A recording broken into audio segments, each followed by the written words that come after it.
அஸ்ஸலாமு அலைக்கும். Hi everyone. இன்னைக்கு வீடியோவில் உளுந்து பால் எப்படி செய்கிறதுன்னு தான் பார்க்க போகிறோம்.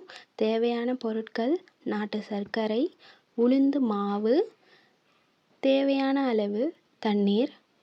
இந்த உளுந்து மாவு ரெடி பண்ணுறதுக்கு உளுந்தை பேனில் நல்லா ஹீட் பண்ணிவிட்டு ஒரு 5 நிமிஷம் வறுத்து எடுத்துட்டு ஆற வச்சு மிக்சர் ஜாரில் போட்டு பவுட்ரு பண்ணி எடுத்துக்கணும்.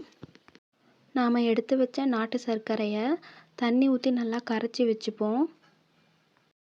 நாட்டு சர்க்கரையில் மண், தூசிலாம் இருக்கிறதுக்கான வாய்ப்பு அதிகமாக இருக்குது. அதனால் தண்ணி ஊற்றி நல்லா கரைச்சிட்டு ஃபில்ட்ரு பண்ணி எடுத்துக்கலாம்.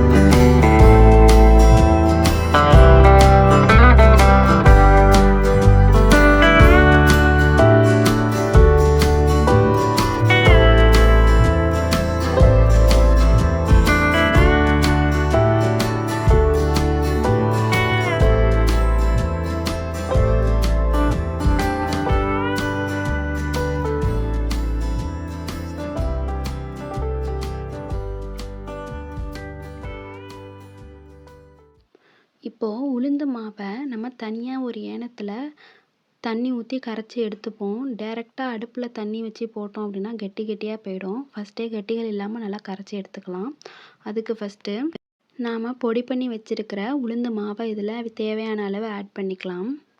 இதுக்கு முன்னாடி நம்ம சேனலில் போட்ட வீடியோ உளுந்து அரிசி மாவு வச்சு எப்படி முறுக்கு செய்கிறது அப்படின்னு போட்டிருந்தோம்.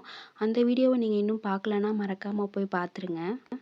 அந்த வீடியோவில் நம்ம ரெடி பண்ண மாவில் மிச்சமானது, அதாவது சலிச்சதுக்கப்புறம் அதில் மேலே கிடைக்கிறத வச்சு எப்படி யூஸ் பண்ணலாம் அப்படிங்கிறத சொல்லியிருந்தோம். அந்த மாவை இந்த ஸ்டேஜில் நீங்கள் இந்த பாலுக்கு யூஸ் பண்ணிக்கலாம். இந்த போடுறோம்ல உளுந்து மாவு, இந்த ஸ்டேஜில் நீங்கள் அதையும் போட்டுக்கலாம். நான் உளுந்து மாவு அதிகமாக தான் ஆட் பண்ணியிருக்கேன். நீங்கள் இந்த அளவு போடுறா இருந்தாலும் போடலாம், இன்னும் கொஞ்சம் கம்மி பண்ணிக்கிறா இருந்தாலும் பண்ணிக்கலாம். இப்போது இதில் நாம் தண்ணி ஆட் பண்ணி கட்டி எதுவுமே இல்லாமல் நல்லா கரைச்சி எடுத்துக்க போகிறோம். அப்போ தான் நம்மளுக்கு கட்டி இல்லாமல் பால் நல்லா டேஸ்டியாக கிடைக்கும்.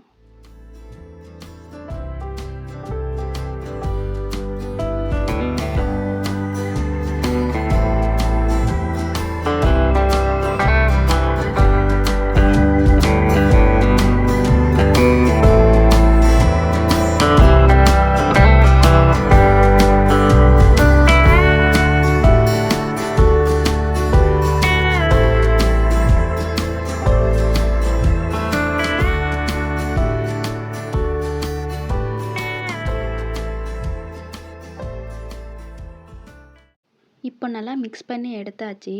நம்ம கிண்ட அது உளுந்து மாவு நம்மளுக்கு இன்னும் டைட்டாகிட்டே இருக்கிற மாதிரி இருக்கும். இப்போ இந்த ஸ்டேஜில் நம்ம இன்னும் கொஞ்சம் தண்ணி ஆட் பண்ணி நல்லா மிக்ஸ் பண்ணி எடுத்துப்போம். அவ்வளோதான், நம்மளுக்கு இப்போ ரெடி ஆகிடுச்சு. நாம் கடைசியாக இதில் தேங்காய் பால் ஆட் பண்ணுவோம். அதுக்காக தேங்காய் பால் 1 கப் எடுத்து வச்சுக்கலாம். இப்போ நாம் மிக்ஸ் பண்ணி வச்சுருந்த அந்த உளுந்து மாவை அடுப்பில் வச்சு நல்லா கிண்டிக்கிட்டே இருக்கணும். சிம்மிலே இருக்கட்டும் அடுப்பு, இல்லைனா கட்டியாகிடும். கைவிடாமல் நல்லா கிண்டிக்கிட்டே இருக்கணும்.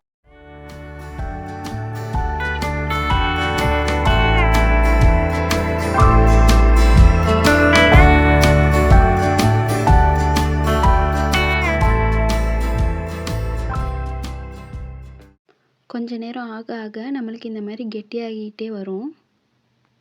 இந்த ஸ்டேஜில் நம்ம தண்ணியில் கரைச்சி வச்சுருந்த நாட்டு சர்க்கரையை ஆட் பண்ணி நல்லா மிக்ஸ் பண்ணி விட்டுக்கலாம்.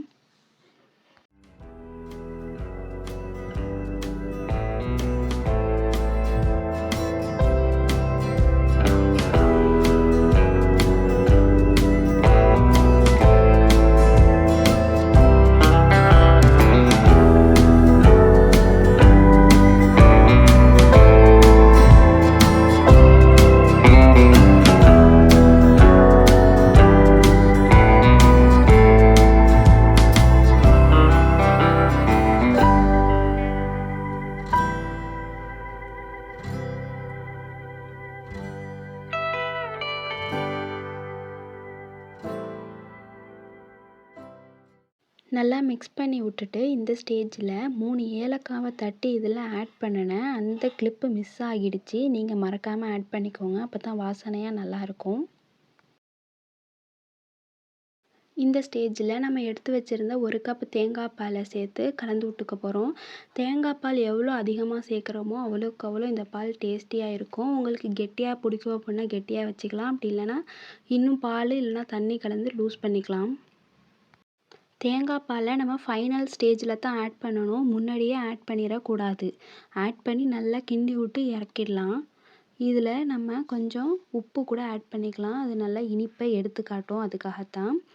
தேங்காய் பாலை நம்ம முன்னாடியே ஆட் பண்ணி கிண்டிக்கிட்டே இருந்தோம்னா திரிஞ்சா மாதிரி போயிடும். அதனால் நம்ம ஃபைனலாக லாஸ்ட்டில் ஆட் பண்ணிவிட்டு ஒரு கிண்டு கிண்டி இறக்கிட்டா நம்மளுக்கு ரெடி ஆகிடும். நம்ம சேனலை இன்னும் நீங்கள் சப்ஸ்கிரைப் பண்ணாமல் பார்த்துக்கிட்டு இருக்கீங்க அப்படின்னா மறக்காமல் சப்ஸ்கிரைப் பண்ணிடுங்க. டேஸ்டியான உளுந்து பால் இப்போ நம்மளுக்கு தயாராகிடுச்சு. வாங்க சர்வ் பண்ணிடலாம். நம்ம இதை ஊற்றிட்டு கொஞ்சம் மேலே தேங்காய் பூ தூவி விட்டோம் அப்படின்னா ரொம்ப டேஸ்டியாக இருக்கும்.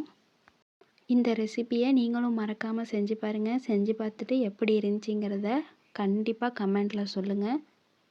உங்கள் ஃப்ரெண்ட்ஸ் அண்ட் ஃபேமிலிக்கு ஷேர் பண்ணுங்கள். நம்ம சேனலை சப்ஸ்கிரைப் பண்ணிடுங்க, லைக் பண்ணிடுங்க. தேங்க்ஸ் ஃபார் வாட்சிங்.